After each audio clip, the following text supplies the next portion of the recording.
All right, if you listen super closely to the beginning of that clip, you will notice, or you may hear a slight rattle when this truck starts.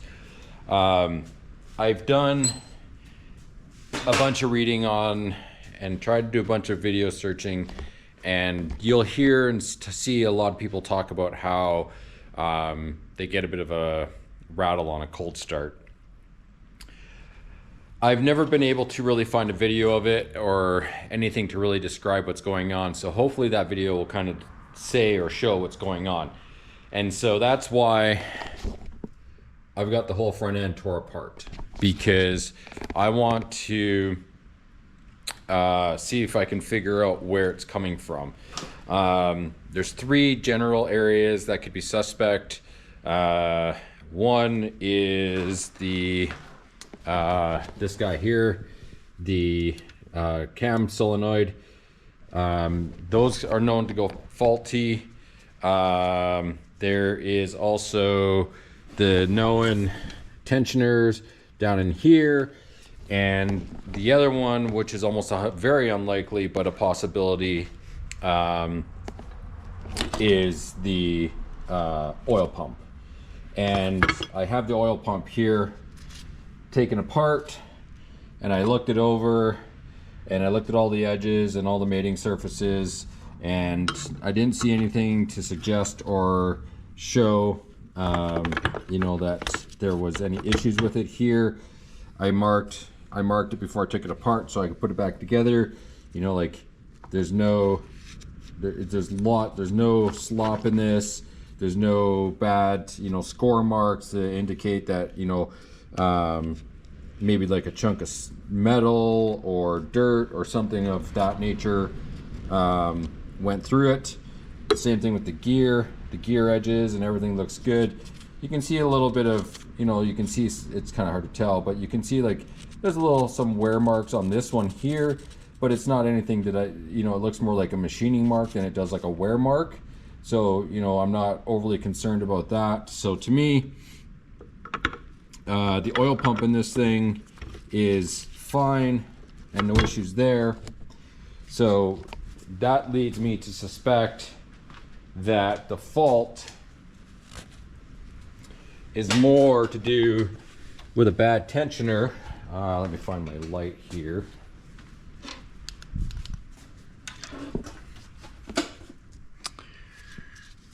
So that's the tensioner down there, and I bet that that's probably where the fault is. You can see I got a ratchet on there, and so what I'm going to do is if I turn this over, we'll probably see that either that tensioner has failed, or as this chain is tight, as we turn it over, it'll probably go slack because the tensioner is broken. So let's see. Twist, twist. There you go. Tensioner has failed, and basically it goes slack.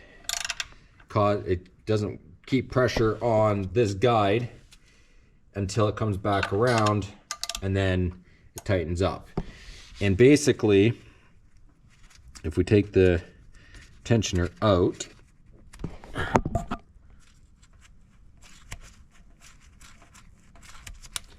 I can show you. I already have this loose.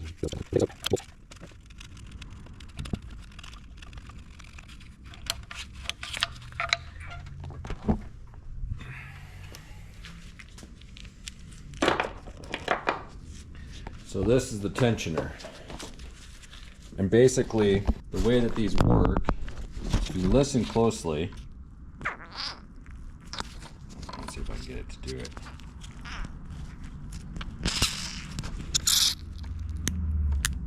You can hear that ratcheting.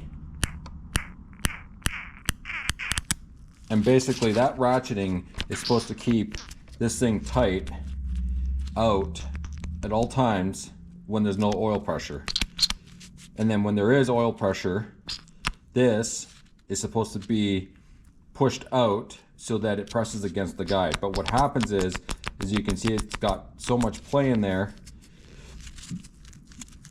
And then what will happen is it does this, and it can't keep proper tension on that guide, which causes that chain to go slack. So when the truck is low or is cold and there's no residual oil pressure in there, that causes this chain to flex and slap around like that. So when it's cold and there's no oil pressure, you hear that chain slapping around until there's oil pressure, and then it goes away. So I still have to pull this guy off to do a check on this to ensure that this is in good shape. I did find a receipt for work done on this truck that shows that in 2021 or 2022, this had already been replaced. So I'm assuming it's going to be in good shape, but I want to verify that. So that's the next step, is to pull this out, and then I can show how you test this. There's a good video put out by Eric O at South Main Auto, who kind of describes and kind of shows a good versus bad one of these. So I'm using that as a reference. So if you haven't seen that video, it's good to watch as well. So I'm going to pull this out, get the chain off, and then we'll see if this needs replaced or if it's still good. Apparently I got some bad news for this old girl. So you can see I've got both sprockets and the chain out. I've got the phaser over here on the bench, and I've got instructions over here that basically says make a mark, then apply air, make a second mark, measure the two, and that if the measurement should be 14 to 15 millimeters, and that if it's not, the camshaft position actuator must be replaced if it does not unlock when air pressure is applied, does not lock when air pressure is removed, or does not move within the 14 to 15 millimeters. So what I have here is, it's not in a vise, but it's sitting here on the bench. And basically it says, and what it is asking us is if we apply air in the back, in this hole right here, it should unlock and it should spin, which it does. So you can see right now, it's locked. We apply air, it unlocks and then relocks. And then what I've done is I've made a mark here, and then so this is basically, there's a pin right here. So I've basically straight lined across, marked where that pin would be. Then I applied air pressure, and then I marked again, which is here. So basically, if you were to look at this up close, you can see the two lines. Now what they say is that the lines between these two should be between 14 to 15 millimeters. I know it's upside down, but you can see I got 14.9 on there. And if I go between those two marks, you can see that I am outside of the 14 to 15 millimeters. Now,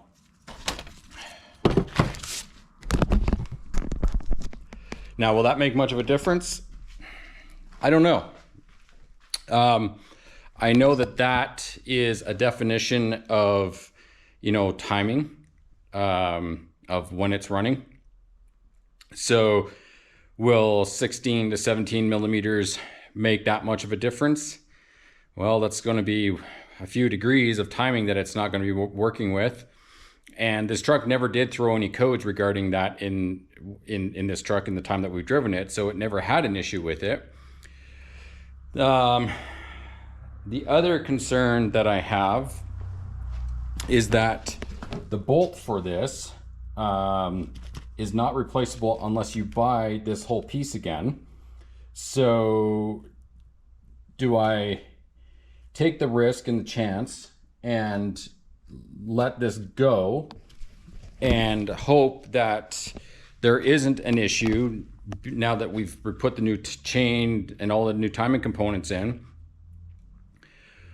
Or do we just suck it up and put that part in? The reason why I'm hesitant to do that is because it's going to be almost $300 for that part to come in for this truck, but That way I know at the mileage on this truck, all the timing components will be new and there won't be any problems. So do I spend a 300 or do I just slap it back in and pray that the bolt that is in this works and doesn't break? I got some thinking to do on this, and when I come back, if it's a new part, you knew what I chose, and if it's not, well, again, you knew what direction I chose. So I'm gonna do some thinking and we'll come back later. I made a decision. The decision is that I bought a new one, and I'll show you why. So if we remember, here's the old one, and this is how much play it has.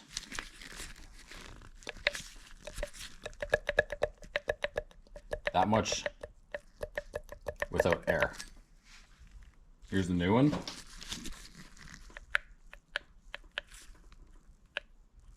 Has just ever slightly a little bit of movement compared to this.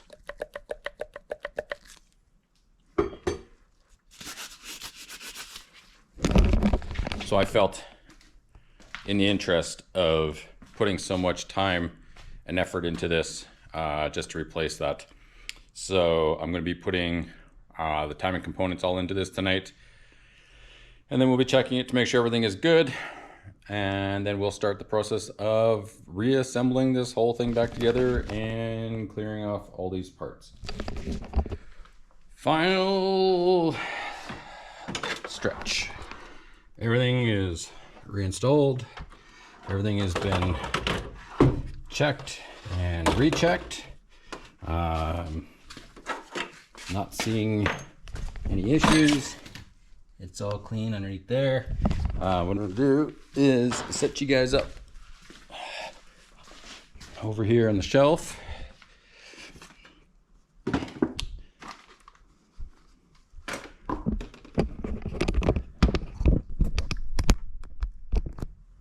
I think you guys are in view of the truck. Yep. So first time you hear the truck turn over, it's going to be the flood, anti-flood, or clear flood I should say. That's so that I can get the oil going through the system and get it all primed before I start it. Probably do that once or twice. Once I've done that, then I'll go ahead and start it, and hopefully everything's okay.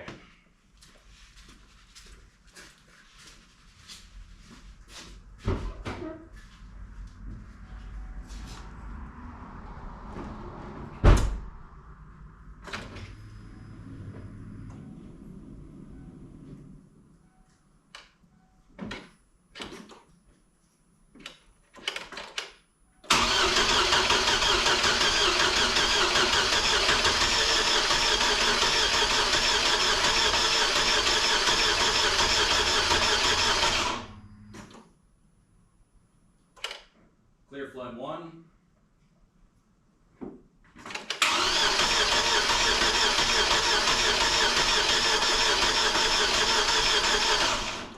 Clear flood 2.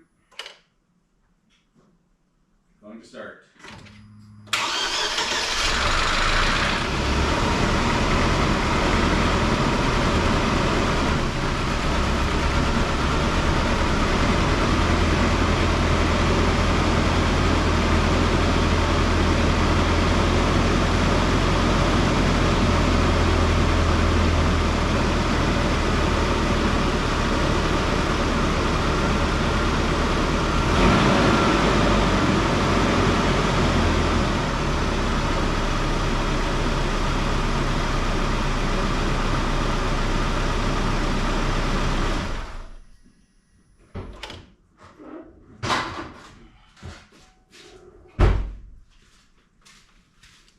Alright, truck started. It's idling a little rough. I want to grab a flashlight. I smell a lot of smells, but nothing out of the ordinary.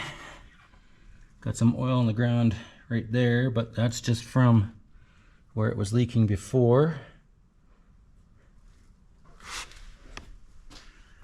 It did have a bit of a rough idle for some reason. I don't know why. Well, here we are. The truck is complete. The thoughts of the, oh no, did I do something wrong and break it, happen? Nope. I did everything right. Started up. It's got a bit of a rough idle, but I have a feeling that with almost 400,000 on it, it probably needs the balance change done. I don't know if I'm going to do that. I'll probably get an estimate from a few shops to do that. That's a big job. That's transfer case, transmission, a whole lot of stuff being dropped. If I can give it to a shop and they can do it in a few hours for a few dollars, well, that'll be one thing I may skimp on for this truck, because that's a big job that I just don't feel like doing. But light is off. It's all back together, and no rattle. Sounds weird when it starts as it's supposed to and runs smoothly, even though it's got that bit of a miss. There was a couple of things that I found doing this that was a bit of a challenge. I will be releasing a couple of videos outlining those, so that you don't necessarily have to watch the whole video if you don't want to. So look for those as well. So hopefully maybe some of the stuff I showed can give you an idea of how difficult or maybe how easy this job is for you. Who knows? It's definitely a doable job if you just have jack stands and a jack. But other than that, yeah, I wouldn't say that this is an overly complicated job. Much easier if it's two-wheel drive versus four-wheel drive. I'll say that for sure. But still not an overly difficult job. Just a lot of paying attention and making sure you put things back where it should be, and shouldn't have too much of a problem. So thanks for watching, and we'll see you in the next one.